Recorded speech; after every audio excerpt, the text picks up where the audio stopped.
Good morning students, welcome to class 10. Today we are going to study chapter number 9 light. आज पढ़ेंगे हम example of refraction. कुछ example जैसे आपके book में जो है जो मतलब effect of refraction on sunrise and sunset. क्या होता है सनसेट एंड सनराइज? जब सनराइज होती है तो मतलब क्या होता है, जब लाइट मतलब रेयरर मीडियम से लाइट मीडियम से डेंसर मीडियम में आने लगते हैं कंटिन्यूस, मतलब वैक्यूम से लेके एटमॉस्फेयर में एक एक लेयर में मतलब क्या है एक एक डेंसर मीडियम में आते हैं. तो स्पीड ऑफ लाइट कम हो जाती है. कम होने से क्या होता है, जब स्पीड ऑफ लाइट कम होते हैं तो बेंडिंग किसके तरफ होती है? नॉर्मल की तरफ. नॉर्मल की तरफ बेंडिंग जब होती है तब क्या होता है, जब सन जस्ट ये हॉराइजन लाइन है, मिडिल लाइन को हॉराइजन कहते हैं. हॉराइजन जानते हो कहाँ होता है? मतलब जहाँ आसमान और ज़मीन में मिक्स होता है, मतलब हम देखते हैं जब उसमें मिल जाते हैं उसको कहते हैं हम हॉराइजन. जस्ट हॉराइजन के नीचे रियल पोजीशन होता है सन के, और सन हम क्या करते हैं वो रिफ्रैक्शन की वजह से हम यहाँ देखते हैं, ऊपर देखते हैं, समझे. और जब सनसेट हो जाते हैं तो क्या है, डेंसर से रेयरर मीडियम में जाते हैं. रेयरर मीडियम में जब जाते हैं तब क्या होता है, सनसेट होने के बाद ही बाद भी हमें रियल पोजीशन मतलब सनसेट हो चुके हैं फिर भी हम देखते हैं सन को ऊपर. तो इसके मतलब क्या है, ये रिफ्रैक्शन के कारण होते हैं. सो ये एग्जाम्पल है effect of refraction sunrise and sunset. आप ट्विंकल ऑफ स्टार्स भी जानते हो, ट्विंकल ऑफ स्टार्स टिमटिमाती तारे. बिकॉज ऑफ दैट टिमटिमाते क्यों है, क्योंकि लाइट एक बार मतलब ऐसे स्पीड ज़्यादा होती है, एक बार स्पीड कम हो जाती है, इसलिए एक बार जो स्पीड ज़्यादा होने से दिखाई देता है, स्पीड कम होने से उसको कम दिखाई देता है. अब आते हैं टोटल इंटरनल रिफ्लेक्शन. ये सबसे इम्पॉर्टेंट है चैप्टर के, आपके इस बार एग्जाम के लिए भी इम्पॉर्टेंट है. कब होते हैं टोटल इंटरनल रिफ्लेक्शन, ये समझ लो. होते हैं क्या, जब डेंसर मीडियम से लाइट रेयरर मीडियम में जाते हैं. मतलब ग्लास से सपोज एयर में जा रहा है, ग्लास डेंस मीडियम है, एयर में जाना मतलब लाइटर मीडियम मतलब रेयरर मीडियम में. इस टाइम में क्या होता है, अगर मतलब angle of incident less than critical angle, critical angle बाद में समझा रही हूँ, तो अगर लेस होते हैं मतलब क्रिटिकल एंगल से कम होते हैं तो इंसिडेंट एंगल तो क्या होता है, ये रिफ्लेक्ट होके निकल जाता है. ठीक है.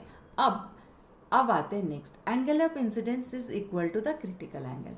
मतलब क्या है, जब ये हम क्या करते हैं मतलब रे जो आते हैं इंसिडेंट एंगल को बढ़ाते जाओ इस पोजीशन तक बढ़ा लो जो लाइट जो रिफ्रैक्ट होके जाते हैं.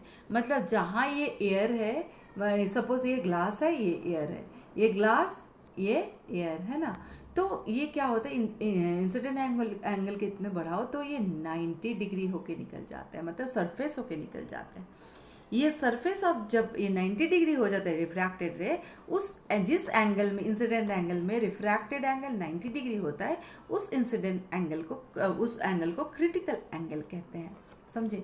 अब क्रिटिकल एंगल, अब देखो अगर critical angle of incident critical angle से बड़ा हो जाता है तो ये देखिए वाटर टू एयर तो बड़ा हो जाता है मतलब अबव द क्रिटिकल एंगल. तो क्या होता है, ये रिफ्रैक्शन ना होके मतलब लाइट यहाँ से वाटर से एयर की तरफ जा रही है, क्रिटिकल एंगल से इंसिडेंट एंगल बड़ा हो गया. अब ये क्या है, बाहर ना जाके अंदर की तरफ वाटर टू वाटर ही घूमती रहेगी. इसको कहा जाता है टोटल इंटरनल रिफ्लेक्शन. समझ में आ गया. अब आते हैं डिस्पर्सन.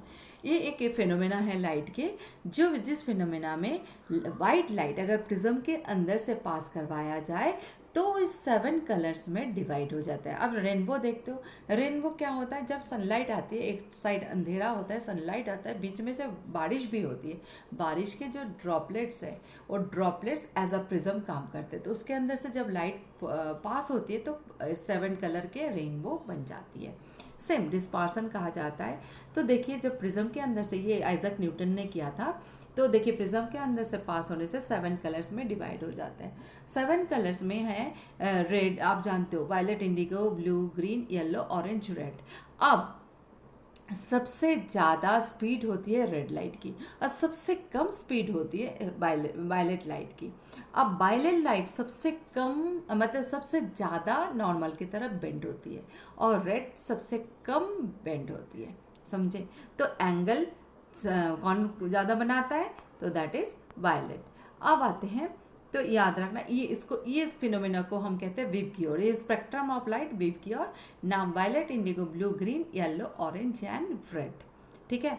अब आते हैं refraction through the spherical lens.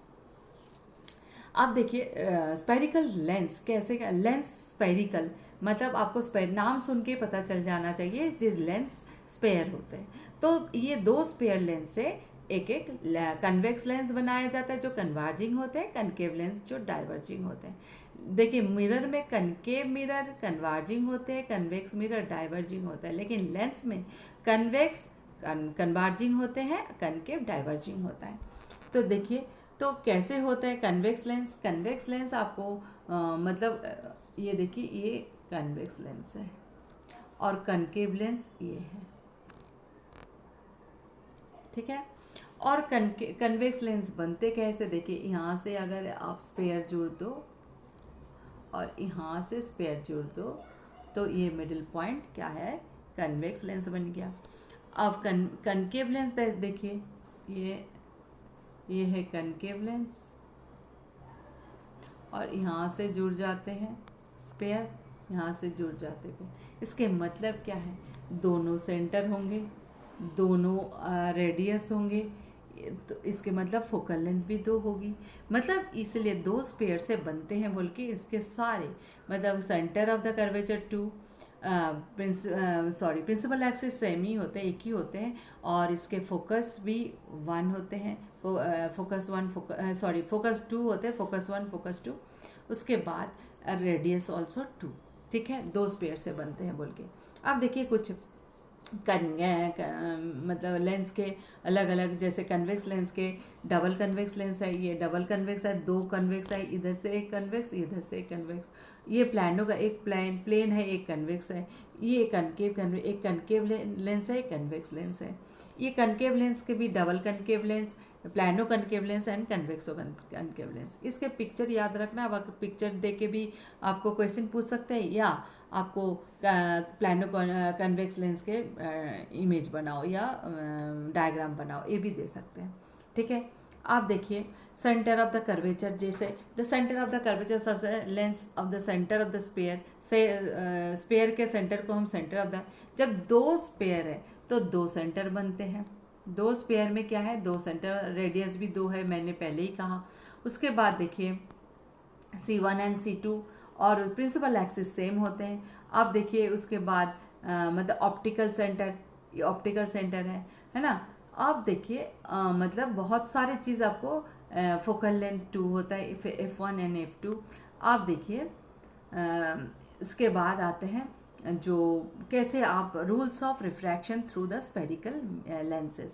देखिए आप मिरर में जानते हो, अगर कोई भी rays parallel to the principal axis आए, principal axis middle optical centre बराबर जो लाइन जाती है उसको प्रिंसिपल एक्सिस कहते हैं।